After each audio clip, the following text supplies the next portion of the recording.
প্রথম ম্যাচে হার পেলেও দ্বিতীয় ম্যাচে অর্থাৎ 26শে মার্চ কেকেআর বনাম রাজস্থান রয়্যালসের ম্যাচে আমাদের টিম কেকেআরকে ঘুরে দাঁড়াতেই হবে। আরসিবি এর সাথে ম্যাচে কিছু ছোটখাটো ভুল আমাদের ঝুলির মধ্যে থাকা 2 পয়েন্টকে হাতছানি করেছি আমরা। তবে বন্ধুরা, চিন্তার কোনো কারণ নেই।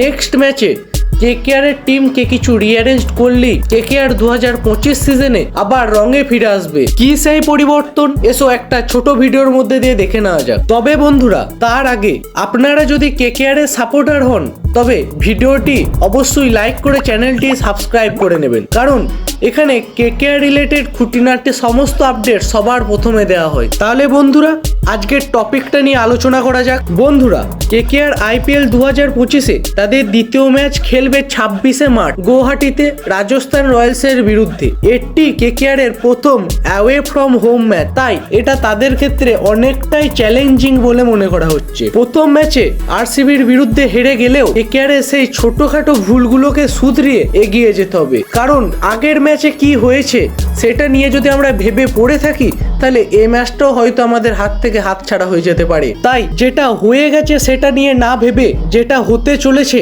সেটাকে কিভাবে পরিবর্তন করা যায় সেটার দিকে আমাদের লক্ষ্য দেওয়া উচিত। কেকেআর প্রথম ম্যাচে যে সমস্ত বড় সমস্যার সম্মুখীন গুলো হয়েছিল তার মধ্যে প্রথম হলো সঠিক টিম কম্বিনেশন। শুধু বড় নামের ওপর জোর দিলেই চলবে না, জয়ের জন্য দরকার সঠিক ব্যালেন্সিং টিম ম্যানেজমেন্ট, যেখানে সমভাবে বোলার, ব্যাটসম্যান এবং অলরাউন্ডাররা থাকবে। কারণ একার দমে যেমন কোনো একটা ম্যাচকে আমরা জিততে পারি না, একা ব্যাটসম্যানের দমে কোনো একটা ম্যাচকে যেমন আমরা জিততে পারি না, আবার একটা বোলারের দমেও কিন্তু আমরা কোনো ম্যাচকে জিততে পারি না। কিন্তু গোটা টিমের একসঙ্গে কম্বিনেশন এফোর্টে আমরা হারার দিকে যাওয়া কোনো ম্যাচকেও আমরা জিতে নিতে পারি। তাই কিছু কম্বিনেশন চেঞ্জ তো অবশ্যই দরকার আর ম্যাচের আগে কেকেআর দলের মধ্যে। কি সেই চেঞ্জ? ওপেনিং সমস্যার সমাধান করতে হবে। যেমন কুইন্টন ডিকক এবং সুনীল নারায়ণ প্রথম ম্যাচে ওপেনিং করতে নামে এবং ওপেনিংটা ছিল তাদের খুবই ধীর গতির, এবং প্রথম ওভারের পঞ্চম বলেই কুইন্টন ডিকক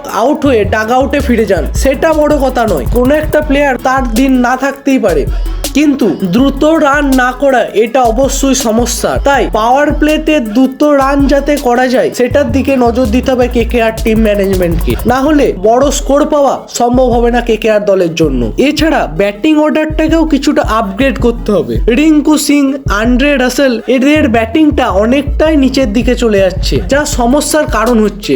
তাই এদের ব্যাটিংটা যদি একটু সামনের দিকে আনা হয় তাহলে এরা বেশি বল খেলতে পারবে এবং রানের সংখ্যাটাও বেশি করতে পারবে। আগের দিন আরসিবির সঙ্গে ম্যাচে কেকেআর এর বোলিং লাইন আপটা ছিল খুবই দুর্বল, যেখানে তারা শুধুমাত্র স্পিন বোলারের ওপরই নির্ভরশীল ছিল, কোনো ভালো ফাস্ট বোলার তাদের ছিল না, যা একটা সমস্যার কারণ হয়ে দাঁড়িয়েছিল আগের ম্যাচে। তাই বোলিং অর্ডারটাকে কিছুটা আপগ্রেড করে স্পেন্সার জনসনের পরিবর্তে অ্যান্ড্রু নকিয়ার টিমে আগমন ঘটলে কেকেআর এর বোলিং লাইন আপটা অনেকটাই শক্তিশালী হবে, যা যে কোনো পরিস্থিতিতে কেকেআর কে ঘুরে দাঁড়াতে সাহায্য করবে বলে মনে করছে অনেক বিশেষজ্ঞরা। আবার রাজস্থান যেহেতু ঘরের মাঠে খেলছে সেটা তো একটা বড় চ্যালেঞ্জ বটেই, কারণ ঘরের মাঠে রাজস্থান রয়্যালস এর পারফরমেন্স চিরকালই ভালো। তাই কেকেআর কে আগামী 26শে মার্চ ম্যাচের জন্য দুটো প্ল্যান অবশ্যই তৈরি করে রাখতে হবে, কারণ প্ল্যান এ যদি কাজে না আসে তখন প্ল্যান বি লাগাতে হবে, নচেত আবার সমস্যায় পড়তে হতে পারে কেকেআর দলকে। তাহলে বন্ধুরা, তোমাদের কি মনে হয়